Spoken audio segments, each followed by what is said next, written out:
안녕하세요. 우정아입니다. 안녕하세요. 김영준입니다.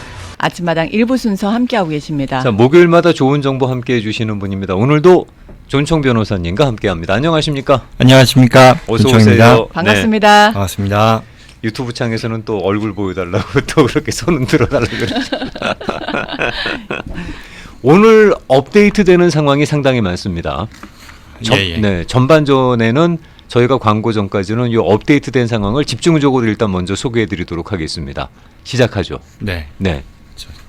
첫 번째로 그 많은 분들 관심 가지시는 그 2차 스티뮬러스 법안이죠. 그 업데이트 특히 그 중에서도 1200불 체크라고 하는 네. 이게 어떻게 결정될 거냐에 대해서 뭐 의견이 분분하죠. 네. 뭐 매주 뭐 어떤 그 영향력 있는 사람들이 언론에서 이런저런 기자회견을 통해서 뭐 플럭추에이션이 되는 거죠. 잘 될 것 같다, 안 될 것 같다. 그러다가 이제 트럼프 대통령이 지난 월요일에 백악관에서 이제 기자회견을 하면서 네.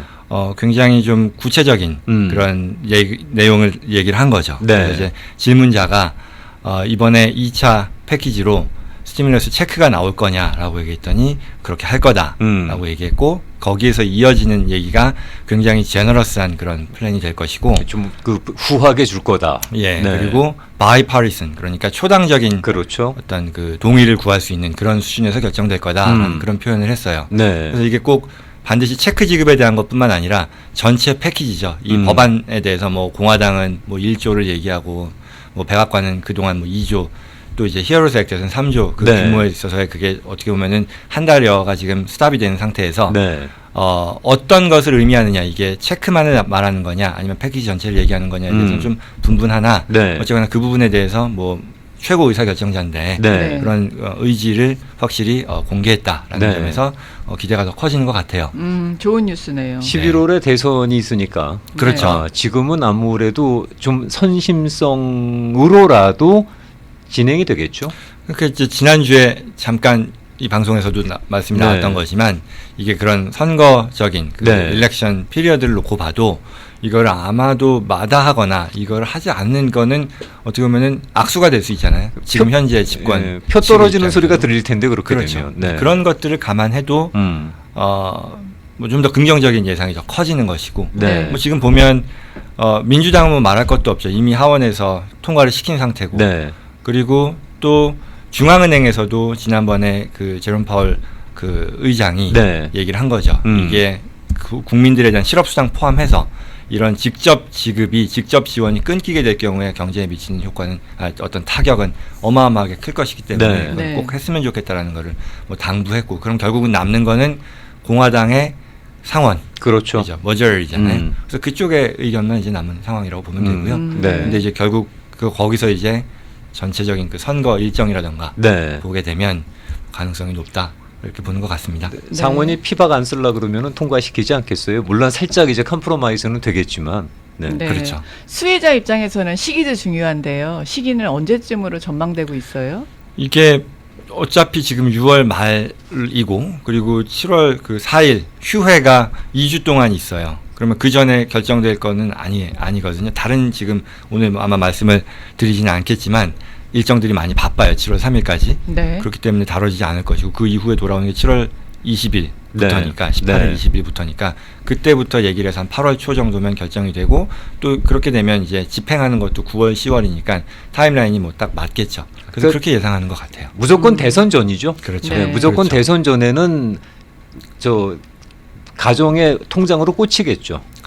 그렇게 하지 않을까라는 그런 기대, 바람 뭐 하는 것 같아요. 아마 이번엔 그때까지는 속도를 내지 않을까라고 생각을 해보고 문제는 이제 규모예요. 네. 어느 정도로 주느냐, 제너러스라는 규모가 도대체 어느 정도의 규모를 얘기하는 거냐, 그거 궁금해하시는 분들이 많으실 것 같아요. 이게 뭐 그동안 뭐 방식, 규모 또 이런 또 자격에 대해서 말이 많은데 이번 지금 히어로스 액트에서 통과가 된 거에 따르면 1차 때보다 훨씬 더 제너러스한 거죠. 네. 뭐 디펜던트의 어떤 규제라던가 그리고 금액이라는 것도 뭐 부양가족 같은 경우도 똑같이 1,200불 뭐 이런 내용들이 있는데 바이파리슨이라고 얘기했잖아요. 네, 그러니까 초당적인 거를 놓고 보면 또 결국 공화당 쪽에서도 동의를 해야 되는 부분일 테니 네. 그렇다면 어쩌면 그 지난번 음. 히어로스 액트와 비슷한 수준으로 결정되지 않을까라는 네. 그런 예상도 하는 것 같습니다. 이 또 대학생 연배에 자녀를 두신 분들 또 요번에 또 제외되는 거 아닌지 모르겠네. 그렇지는 않을 것 같아요. 이번에는 그 빈틈까지도 공략하는 뭔가가 나오지 않을까 싶고요. 또 새로운 내용은 또 어떤 내용이 있을까요? 업데이트된 내용. 네. 네. 그리고 바로 이번 주 화요일이었는데요. 여행 또 엔터테인먼트 쪽에 대한 그 업계를 지원하는 그런 목적으로 그 어메리칸 트립 액트라는 게 발의가 됐어요. 어메리칸 출입 액트. 여행이죠, 여행. 네. 사실은 약자는 Tax Rebate and Incentive Program인데 네. 약자도 아마 일부러 이렇게 입에 붙도록 하기 위해서 만든 것 같은데요. 그러니까 뭐 여행업계 부흥안 뭐 그렇게 그렇습니다. 생각하면 되겠네요. 그렇습니다. 네. 그러니까 원래 이게 트럼프 대통령이 지난달부터 사실 어떤 엔터테인먼트, 트래블 이런 쪽에 대한 거를 더 살려야겠다라는 그런 얘기를 하긴 했었어요. 네네. 그게 당시에 어떤 그 백악관에서 업계 리더들을 모으는 그런 라운드 테이블 자리가 항상 있는데 네. 그때 당시에 요식업 쪽에 있는 사람들하고 있을 때 나왔던 얘기였었거든요. 네네. 그래서 그때 당시에는 뭐 한 대략 백악관의 의견은 4,000불 정도까지를 그 한 가구당 스펜딩하는 금액의 50%까지. 네. 예컨대 내가 뭐 4인 가족으로서 뭐 여름 휴가를 가거나 어떤 여행을 가면 뭐 8,000불까지 쓰면 그 중에 4,000불이 텍스 크레딧 형태로 돌려받는다는 그런 아이디어였었죠. 근데 그게 실제로 법안을 실제 뭐 발의하거나 그러진 않았어요. 네네. 의견 차원에서 이제 뉴스에 나오고 그런 수준이었었는데 네. 바로 이제 그저께 상원에서 이제 그게 발의가 됐어요. 네. 근데 의외로 이게 뭐 내용을 먼저 보면 네. 이거는 50% 그런 게 아니고 개인당 4,000불씩 매년 네. 그리고 2020년, 21년 그리고 22년까지도 포함이 될 수 있다라고 네. 얘기하는데요. 네. 그리고 그럼 이제 부부 공동 신고를 할 경우에는 8,000불이 되는 거고 그렇죠. 또 디펜던트에 대해서도 역시 500불씩 추가해서 뭐 1년당 이게 통과가 되면 금액은 적지 않겠죠. 네. 네. 뭐 8,000불 못해도 부부를 놓고 보면 네. 네. 그리고 뭐 스펜딩의 50% 그런 제약 아니고 그냥 내가 쓰는 그 여행 경비에 대해서는 다 보조를 받을 수 있다라는 게 되는 거죠. 오, 파격적이네요. 네. 파격적이고 그리고 또 그 여행의 조건 네. 궁금하잖아요. 조건 궁금할 것 내가 같아요. 내 동네에서 해외여행 뭐 아니면 국내 여행 이런 조건 제가 볼 때는 제약이 있어요? 국내 여행일 것 같아. 네. 맞아요. 해외 여행은 안 돼요. too good to be true일 것 같고. 네. 왜냐하면 여기 여행업계를 갖다가 활성화시키기 위한 지침이면 그렇죠. 당연히 국내 도메스틱으로 한정이 되겠죠. 항상 이 아메리카 퍼스트잖아요. 네. 이번 정부의 그 방침이. 그래서 도메스틱 출입에 대해서 해당이 되는데 네. 50마일 내 프린시플 레지던스 내 집에서 말하자면 네. 50마일 이상 떨어진 곳에서 네. 지출하는 뭐 레스토랑이 됐건 뭐 공연 관람이 됐건 네. 뭐 트랜스포테이션 뭐 네. 항공료 뭐 이런 숙박비 교통편. 이런 것들이 다 포함이 된다라는 거고요.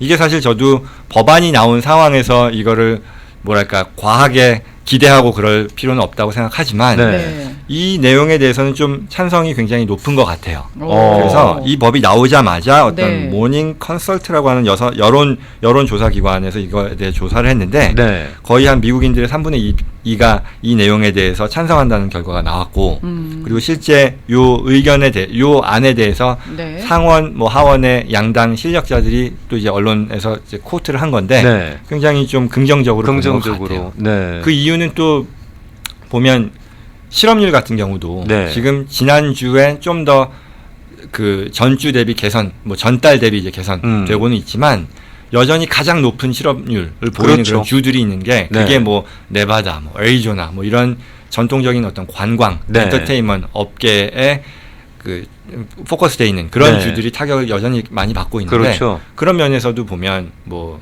여러 가지로 뭐 일석이조 효과를 달성할 수 있기 때문에 가는 분은 뭐 텍스 크레딧을 받으니까 좋고 또 해당 지역은 관광객들이 몰려오니까 좋고. 그렇죠. 네. 그래서 그런 식의 어떤 좋은 관심들을 받고 있는 것 같아서 네.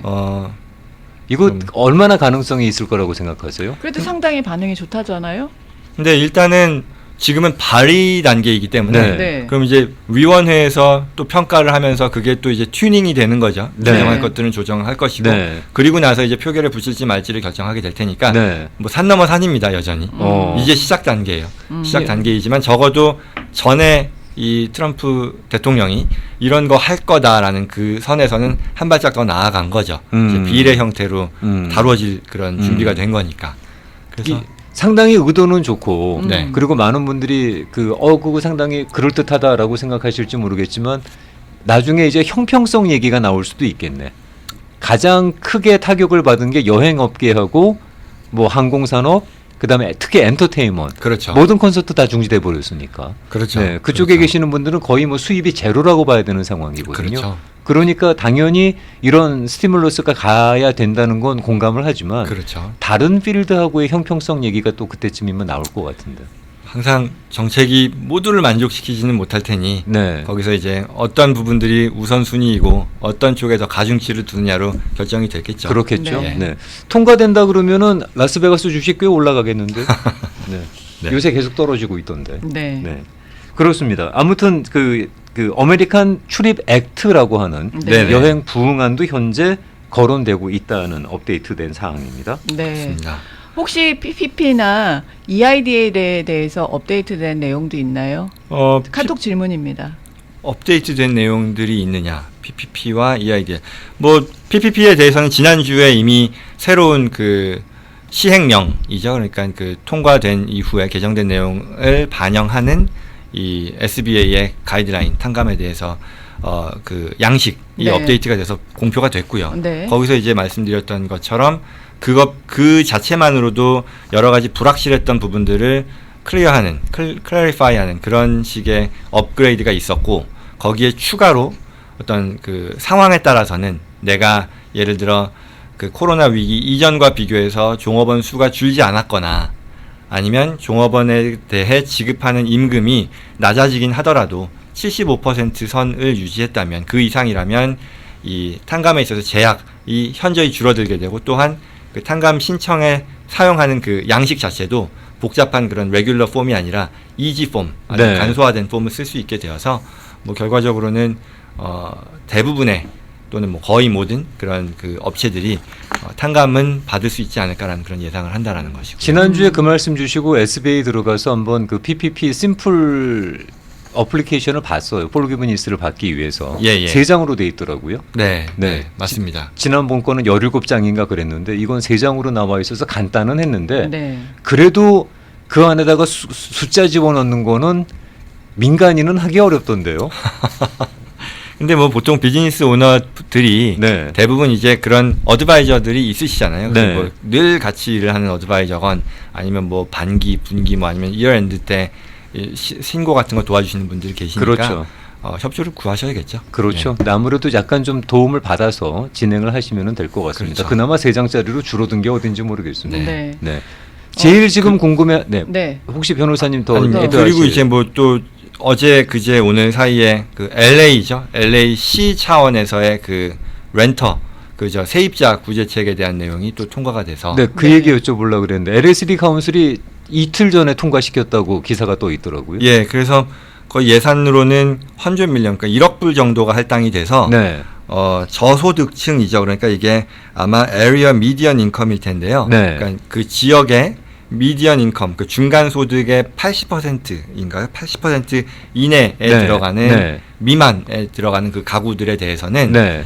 80% 맞아요. 예, 네. 그래서 그쪽 그런 가구들에 대해서는 한 달에 1,000불, 최대 2달 해서 그 렌트비를 보조해주는 그런 네. 법이 최종적으로 통과가 됐다고 합니다.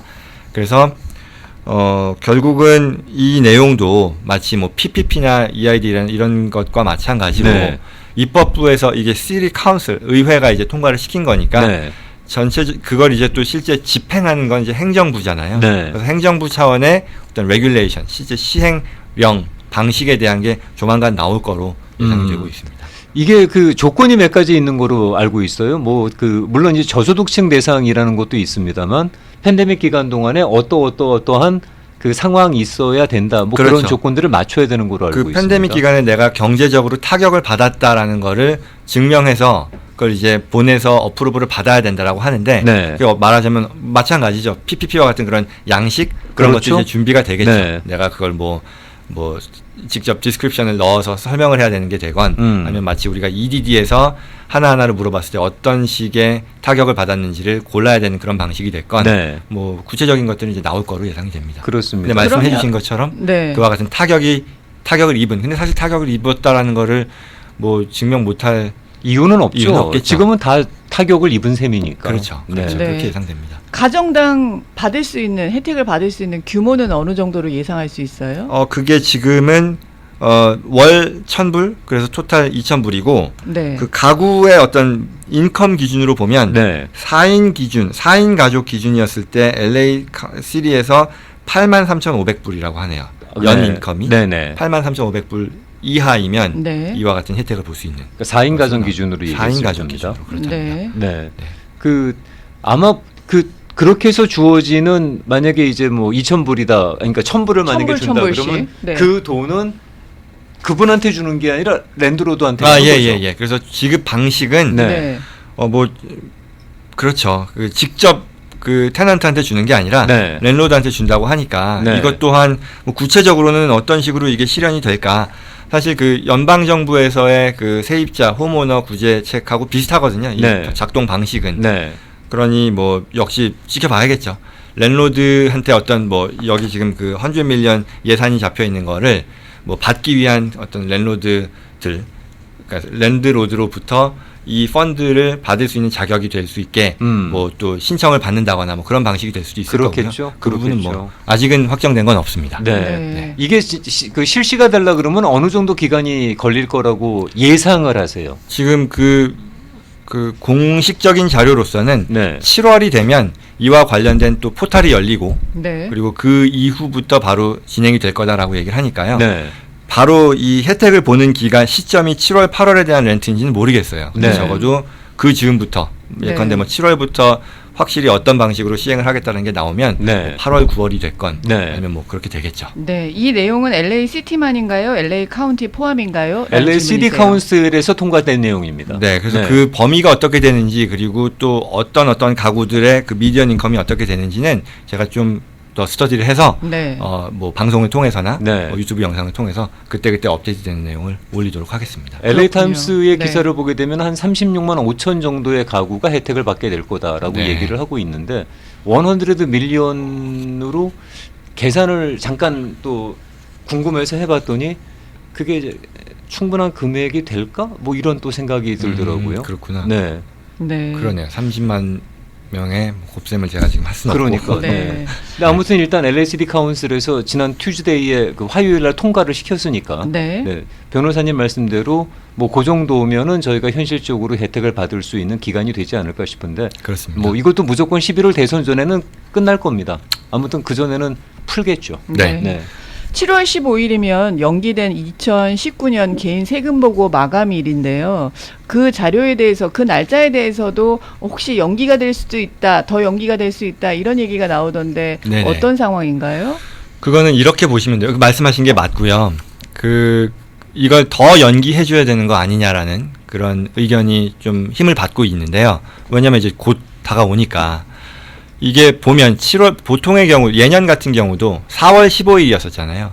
그때도 연장은 할 수 있었어요. 개인적으로 내가 신고를 준비할 수 없는 상황이면 네. 연장은 할 수 있었지만 그때 당시에는 납부는 반드시 4월 15일까지 하라였었거든요. 그렇죠. 신고를 나중에 하더라도 돈은 내라는 돈은 얘기죠. 내라는 거였었죠. 근데 그게 이제 7월 15일로 바뀐 거였거든요. 이번에는. 그러니까 네. 납부의 어떤 그 데드라인도 7월 15일로 연장을 해줬기 때문에 그게 의미가 있었던 건데 네. 이게 의미하는 거는 지금 대충 정보를 보니까 한 1조 달러 정도가 7월 15일에 납세자들이 납부해야 되는 그런 세금액이라고 하는 거예요. 네. 그러면 7월 15일까지 이걸 납부한다라고 하면 정부 입장에서는 세수를 받게 되는 거죠. 그렇죠. 근데 뭐 아시다시피 지금 돈 쓰고 있는 상황이잖아요. 네. 피를 돌려야 되고 그래서 경제를 살려야 되니까. 네. 근데 반대로 작동을 하게 되잖아요. 돈을 거두어 들이게 되니까. 그렇죠. 그러니 이게 결국은 경제에 악영향을 미칠 테니 그걸 좀 더 몇 달이라도 연장을 해서 그 부분을 좀 효과적으로 관리할 수 있지 않겠냐라는 그런 의견, 그런 배경인 거죠. 네. 그래서 뭐 실제로 어떻게 결정이 될지는 모르겠습니다. 공식적인 그 IRS 재무부의 입장은 그런 결정 내릴 계획 없다 현재로서는.인데 뭐 또 금방 또 결정이 될 수도 있겠죠. 날짜가 얼마 안 남아서 그거는 잘 염두에 두고 계셔야 될 것 같아요. 맞습니다. 7월 7월 15일인데. 15일입니다. 예. 네, 아마 CPA 선생님께서 서로 이렇게 연락 컨택하고 계실 거라고 생각을 하고요. 네. 저희도 뭐 업데이트되는 내용들이 있으면 반드시 뭐 바로바로 올려야겠죠. 네. 공유할 것이고요. 그리고 PPP 폴기브니스 지금 신청하시는 분들은 아마 은행이나 SBA에 얘기를 하게 되면은 그게 지금 연기가 됐죠. 8주가 아니라 24주인가? 그렇죠. 그렇죠. 24주고 그다음에 PPP EIDL 관련해서 네. 꼭 어나운스 내지 전달드리고 싶은 것은 PPP는 이제 6월 말로 네. 끝납니다. 종료가 되죠. 지원이. 그래서 네. 물론 이미 뭐 메이저 은행들 또는 뭐 리지널 뱅크들 다 안 받는 데들이 많긴 하지만 그러나 뭐 페이팔이다 뭐 이런 온라인 베이스의 금융기관에서는 지원을 여전히 받고 있거든요. 네. 그래서 아직 안 한 분들을 하시는 게 좋겠고 또 PPP에 대해서 몇 가지 또 전개되는 그런 뉴스들이 있는데요. 네. 그건 아직 뭐 관심을 쏟을 만한 그런 사안은 아닌 것 같고 네. 그리고 이제 EIDL 관련해서는 지난주 월요일이었었죠. 그때 열리고 나서 새로 지원하신 분들이 주변에 많이 있거든요. 근데 네. 결정이 굉장히 빨리 나더라고요. 음. 며칠 사이에 뭐 그랜트는 내가 지원한 거에 대해서 종업원 1인당 뭐 1,000불 감안해서 바로 지난번 처음 했을 때와는 달리 뭐 한 4일, 5일 만에도 디파짓이 되고 그 다음에 이제 론 하겠냐라는 게 되는 걸 보니까 좀 프로세스가 빠른 것 같아요. 네. EIDL 어드밴스는 나오지 않고 론 신청하라고만 나오는데 이런 경우에 어드밴스는 안 나오는 걸까요? 라는 질문이세요. 별개로 관리된다고 보는 게 맞을 것 같아요. 네. 그래서 안 나온다라고 꼭 낙담하는 거는 지금 단계에서 그러실 필요는 없겠고 네. 근데 확실히 독립적으로 진행이 되는 것 같습니다. 네. 론을 받을 수 있다라고 액수가 나왔는데 내용을 따져보니까 지금 내 상황과 맞지 않아서 신청을 안 하게 되는 거는 안 한다고 또 다시 한번 컨펌을 해줘야 되는 건가요? 그러니까 론을 신청하지 않겠다. 아니에요. 그럴 필요는 없습니다. 제가 아무 액션 안 취하면 위드로 되는 거 아닌가요? 네. 그리고 론을 내가 받겠다라는 것 자체가 네. 계약서에 서명을 하는 거거든요. 네. 계약서가 이제 첨부 파일로 와서 내가 보고 이제 전자 서명을 하게 돼 있습니다. 근데 네. 그걸 안 하는 한 내가 거기 어떤 커밋먼을 부담하는 건 아니죠. 그렇죠. 바인딩 될 일은 아무것도 없는 그렇죠. 거죠. 네. 네. 그 따로 액션이 필요하지는 않을 것 같다라는 거고요. 그렇습니다. 그 EIDL을 신청을 하게 되면은 그 돈을 받고 난 다음에 네. 매년 그 3월 전에 파이낸셜 스테이트먼트 재정 보고를 제출해야 한다라고 얘기를 들었는데 그렇습니까라는 질문도 있습니다. 내용에 네. 그런 것들을 준비해 놓아야 한다. 저도 지금 기억이 가물가물한데요. 네. 준비해 놓아야 하고 SBA가 요청 시 사업주의 부담으로 네. 준비해야 된다인 거예요. 그래서 뭐 매년 말이 지나고 3월 이내에 뭐 이걸 다 준비해가지고 제출해야 된다는 아니었던 것 같고 그게 리퀘스트 요구식. 어폰 리퀘스트로 제가 알고 요구식. 있는데. 근데 네. 어쨌거나 그 계약서상에 네. 그 조항은 들어가 있기 때문에 네네. 뭐 항상 이건 아니면 어폰 리퀘스트건 네. 내가 제출해야 된다, 제공해야 된다는 그런 의무에는 동의하는 거죠. 그러니까 일단 준비는 하셔야 되겠네요. 그렇죠. 네. PUA에 들어가는 숫자를 인컴을 잘못 적었다고 합니다. 이런 게 수정이 가능할까요? 처음에 신청할 때 네. 얘기하시는 거죠. 네. 뭐 이론상은 수정이 가능하지만 지금 그걸 어떻게 반영할지에 대해서는 좀 퀘스천인 게 왜냐하면 뭐 그런 경우들이 많거든요. 꼭 PUA 숫자뿐만 아니라 내가 거기에 대한 기록을 잘못해서 말하자면 더 많은 금액을 내가 받아야 되는 것보다, 그러니까 내가 받아야 되는 것보다 더 많은 금액을 받아서 걱정하시는 분들도 계신 거예요. 그러면 실질적으로는 이게 뭐 이론상으로는 EDD 전화해가지고 내가 이렇게 됐으니까 나 이거 반납할게, 뭐 내가 이렇게 이거 아니야라는 걸 알려주고 싶은 거죠. 굉장히 이제 뭐 어떻게 보면 마음이 여리신 건데 그거를 정직하다고 봐요. 네, 정직한 거죠. 네. 정직한 건데 실질적으로 그거를 담당해서 워낙에 지금 일이 몰려 있고 휴먼 에러도 많이 발생하는 그런 상황에서 네. 그거를 고쳐달라고 해서 이게 몇 시간 전화 기다려서 한들 고쳐질 거라는 보장도 없고 결국 우리가 할 수 있는 실질적인 최대치의 노력이라면 그와 같은 이유로 해서 추가로 받은 금액에 대해서는 뭐 액티베이션을 안 하거나 뭐 뱅크 오브 아메리카 그 EDD 카드를 받는 거잖아요. 네. 그리고 액티베이트를 안 하거나 액티베이트를 하더라도 그거에 대해서 사용하지 않고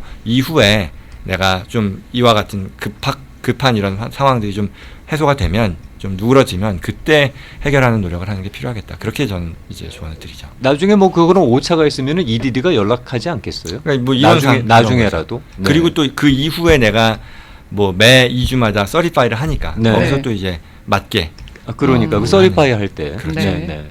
알겠습니다. 네. 자, 그 오늘 또 저 중요한 내용, 많이들 궁금해하시는 내용들을 잠시 후에 또 다루도록 하겠습니다. 네. 잠깐 전하는 말씀 듣고 돌아와서 계속 이어갈게요. 아침마당 1부 순서 함께하고 계십니다. 미국 변호사 존청이라고 유튜브 창에 치시면은 올려놓으신 영상들 다 확인하실 수 있습니다. 네. 네. 그리고 그동안 올려놓으신 영상만 보시면 여러분들께서 궁금해하시는 내용들, 특히 어떤 어플리케이션 작성하시는 건 따라만 하세요라고 돼 있으니까 네. 따라만 가시면은 아마 쉽게 이해하실 수 있을 겁니다. 더불어서 친절한 동영상이에요. 처음부터 끝까지 다 보실 수 있는 시간적 여유가 없으실 때 내가 필요한 정보를 일단 알림방에 클릭해 보시면 몇 분 몇 초부터 어떤 내용이 나온다. 몇 분 몇 초부터 어떤 내용이 나온다. 그 내용이 적혀져 있어서 내가 원하는 것만 일단 빨리빨리 알아보고 싶을 때는 이것만큼 요긴한 데가 없는 것 같아요. 유튜브를 하시는 분들은 이건 알고 있는 장치인데요. 디스크립션, 그러니까 설명란에다가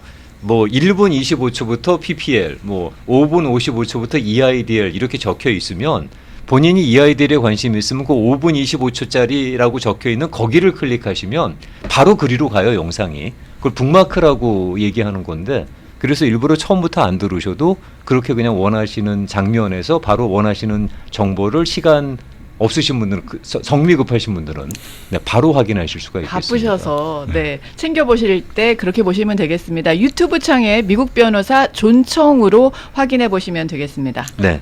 자, 그러면 오늘 지금 소개해 드릴 거는 이 팬데믹 기간 동안에 많은 분들께서 예기치 않은 사고를 당하다 보니 그러니까 최근에 많이 문의가 오는 게 그 트러스트에 관한 질문들입니다. 네. 그래서 거기에 대한 얘기를 갖다 좀 나누도록 하겠습니다. 트러스트도 직접 관리하세요? 네네네. 그렇습니까? 네. 그렇죠.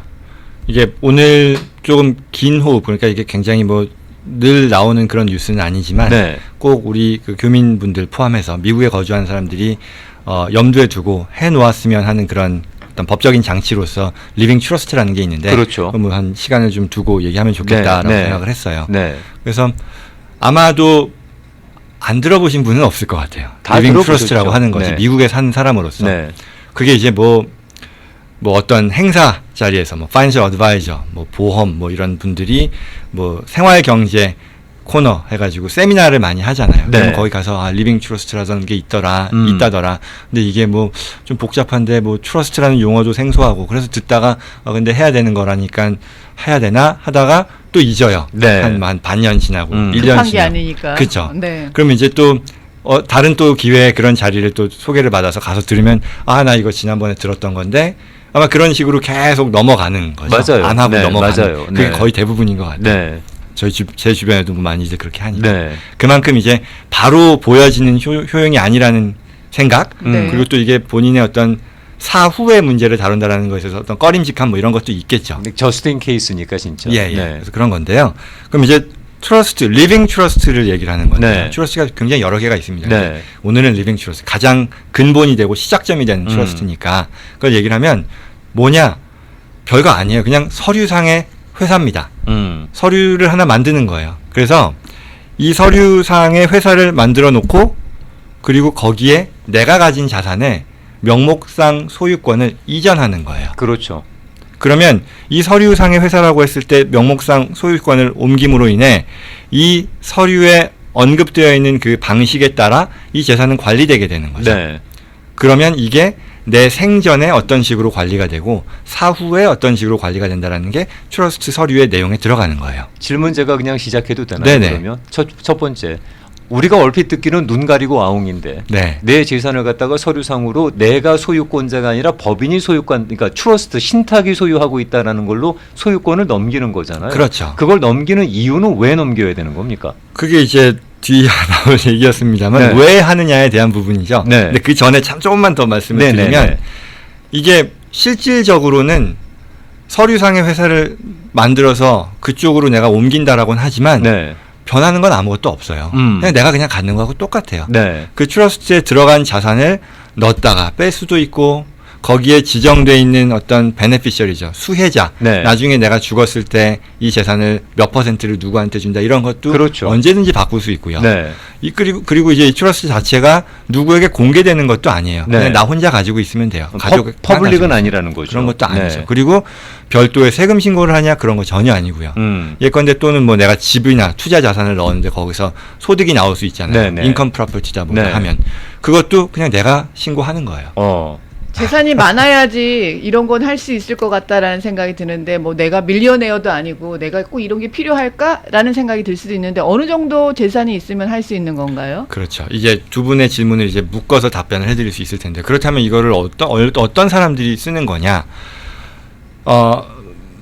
모든 주가 마찬가지지만 캘리포니아를 놓고 보면 15만 불 내가 죽었을 때 네. 자산이 15만 불 이상이면 프로베이시라는 과정을 거치게 되어 있어요. 법원에 가서. 그렇죠. 네. 그럼 이 프로베이시 결국 뭐 한국말로 뭐 유언 검증 절차 정도가 될 네, 텐데요. 네. 뭐 민법상 내가 뭐 유언이 없이 또는 유언이 있더라도 그 내가 죽고 나서 누구에게 어떻게 가야 되는지는 법은 있지만 네. 그런 것들이 무조건 인정을 받는 게 아니라 법원에서 땅땅땅 받아야 되는 그런 과정이거든요. 근데 대개 이제 캘리포니아에 거주하시는 분들은 커뮤니티 프로퍼티라는 것을 이해하시기 때문에 내가 그냥 만약에 무슨 일이 있으면 와이프한테 다 가는 거 아니야? 라고 생각하시잖아요. 그럴 수도 있죠. 네. 그리고 나서 그럼 와이프가 이제 돌아가셨을 때의 네. 상황이 문제가 되겠죠. 그렇게 되겠죠. 결국은 그러면 심지어는 그 와이프가 그러니까 먼저 돌아가시는 그런 분에 대해서 그게 와이프한테 간다라는 것까지도 네. 원래는 당연히 법이 그러니까 되는 거 아니라고 네. 하겠지만 예컨대 그럼에도 불구하고 프로베이 과정을 거쳐서 이게 이렇게 됐다라는 걸 받아야 되는 거거든요. 네, 네. 그러면 그 과정이 일단 오래 걸리고요. 네. 그리고 그 과정에서 뭐 1년 반, 2년까지도 걸린다고 하고요. 그 과정에서 내가 어떤 액티브한 비즈니스를 해왔어요. 그러면 이런저런 이해 당사자들이 있을 수 있잖아요. 네. 그러니까 법원에서의 어떤 그 유언 검증 절차가 열리는 거니까 이건 퍼블릭 프로세스거든요. 그렇죠. 그럼 내가 뭐 분쟁의 소지가 있었던 사람이 이거 내 거야. 나 이거 권한이 있어라고 하면 남아있는 사람들이 딜해야 돼요. 신경 쓸 게 너무 많은 거예요. 네. 사실은 내가 예를 들어 그 아빠인데 네. 또는 뭐 부모로서 집이 있단 말이죠. 그러면 이 집은 카운티에 등록이 돼 있어요. 그렇죠. 디드의 형태로 이건 내 거다라는 게 등록이 돼 있는데 그럼 이제 돌아가셨어요. 그럼 자녀가 당연히 나는 내가 심지어는 유언이 있다 해도 이걸 가지고 내가 아버지께서 나한테 남기셨으니까 나 이거 소유권 옮겨주세요라고 네. 하면 당신 그럼 법원 오더 받아왔어요? 라는 질문을 하는 거죠. 네. 안 받았는데요. 근데 여기 유언장이 있잖아요. 안 돼요. 받아오세요. 이게 되는 거예요. 그러니 다시 돌아와서 15만 불 이상의 자산이 있으면 이 과정을 거쳐야 한다. 그러니 비용도 그러니까 그저 시간도 많이 걸리고 신경 써야 될 것들도 많고 그리고 실제 코스트도 결국은 법원의 절차를 직접 하는 거는 또 수준을 뛰어넘게 되죠. 네. 그 비용도 보통은 이제 캘리포니아에서 예상하기를 그 자산 상속 대상 자산의 뭐 3% 이상이 든다라고 얘기를 해요. 그럼 뭐 100만 불 자산이면 3만 불 이상 드는 그런 과정이니까 자 그럼 리빙 트러스트는 뭐냐?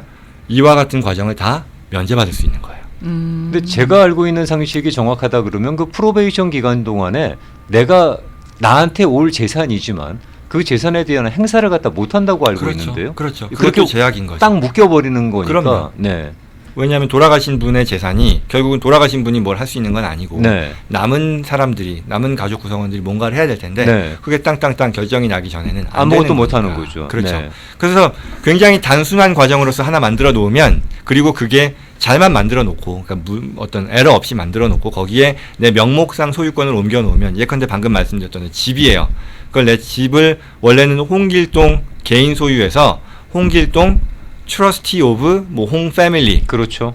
인 거예요. 그걸로만 해놓으면 네. 똑같은 상황에서 아버지가 돌아가셨어요. 그랬을 때 어떻게 된 거죠? 그러면 트러스트 서티피킷이라는 그 서류를 만들어 놓거든요. 보여주면 그냥 아무 말 없이 그렇게 되는 거예요. 그 만드는 건 어떻게 만드는 거예요? 그래서 리빙 트러스트. 결국은 지금 왜 만드냐, 어떻게 왜 필요한 건지에 대한 것들을 말씀드렸고 네. 그러면 어떻게 만드냐 본인이 만들 수도 있어요. 이게 어떤 법적인 그 문서를 만드는 데 있어서 반드시 변호사나 전문가를 써야 된다는 건 아니지만 그 저 프로그램도 저 내려받는 데가 꽤 있더라고요 보니까. 그 뭐 DIY죠. Do it yourself로 그러니까. 무슨 뭐 리걸 주면 뭐 이런 데 있는데 네. 네. 뭐 전문가로서 그걸 당연히 권장드리는 건 아니고 네. 네. 예. 그래서 서류를 만드는 것 자체는 뭐 누구든 만들 수 있겠으나 주변에 이제 그런 트러스트, 리빙 트러스트를 하는 거는 충분히 많은 분들이 하시거든요. 네. 그래서 진행하는 게 좋고 결국은 또 이런 질문이 있는 거예요. 나는 뭐 그렇게까지 걱정할 만한 뭐 채권자 뭐 이런 사람들 없고 뭐 굉장히 스트레이트포워드한데라고 생각할 수 있지만 맞아요. 그럼에도 불구하고 그 과정을 거쳐야 된다라는 게 있고 그리고 더 나아가서 이게 그다지 그렇게 큰 비용이 드는 게 아니에요. 그렇죠. 비용도 사람들마다- 궁금해요. 뭐 제가 알기로 레인지가 있겠죠. 근데 뭐 2,000불에서 5,000불 사이 정도를 보시면 될 것 같아요. 변호사가 어떤 식의 수준 있는 그런 서류를 만드느냐에 따라 뭐 달라지겠으나 대부분의 어떤 그 레인지는 그 정도 되고 그리고 네. 한 번 만들어 놓으면은 끝이죠. 그게 무슨 뭐 그렇죠. 매년 무슨 유지 비용으로 들어가는 뭐 이런 건 없잖아요. 말씀드린 것처럼 그런 것도 없어요. 네네. 내가 만들어 놓으면 나밖에 몰라요. 그러니까. 뭐 이게 별도의 어떤 엔터티로서 세금 신고를 하거나 그렇게 관리해야 되는 게 없고 네. 네. 만들어 놓으면 되는 거예요. 그러니 다시 돌아와서 내가 설명회에 갔어요. 가서 이런저런 얘기를 듣고 그래 좋은 얘기다 만들까 말까 하다가 또 1년 2년이 지났어요. 그럼 또 똑같은 얘기 이런 게 있었지 계속 된단 말이에요. 그러면 내가 2월 1에 그걸 해놨으면 물론 법이 바뀌면 뭐 그런 것들을 리뷰하고 반영해야 된다는 말은 맞습니다만 실제 그게 그렇게 많지는 않거든요. 그러면 한번 그 비용 들면 만에 하나 뭐 그런 일 없어야겠으나 발생했을 경우에 프로텍트도 되는 것이고 네. 내가 여기에서 계속 거주하고 여기에 재산이 있는 한 이건 있어야 되는 거거든요. 그러면 지금이 아니면 나중에 분명히 만들 텐데 왜 지금 안 하겠냐라는 거죠.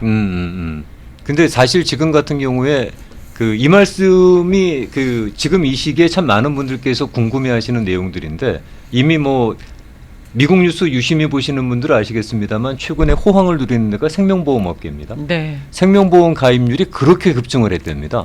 그러다 보니 생명보험 회사들이 가입을 갖다가 요새는 예전처럼 그렇게 쉽게 해주는 게 아니라 검사를 또 까다롭게 한다네요. 그만큼 요새 그쪽 가입률이 상당히 급증하고 있다고 해요. 네. 근데 저스트 인 케이스죠. 워낙 세상이 흉흉하니까 어떤 일이 있을지 모르니까 그런 장치를 해놓으시겠다는 분들의 수요가 급증하고 있는데 네. 이 리빙 트러스트도 마찬가지인 거죠. 이게 어떻게 보면 우리가 그 한 가구의 재정 계획인 거잖아요. 뭐 그 에스테이트 플래닝이라고도 부르고 뭐 투자 계획이 될 텐데 이게 굉장히 가볍지만 무겁지 않은 의사 결정이지만 기본이 되고 근본적인 정말 해야 되는 그런 과정이다 보니까 뭐 앞으로 제가 뭐 이렇게 스티뮬러스나 이런 거에 대해서 시의성이 있는 것들을 캐치업하는 것도 하겠지만 네.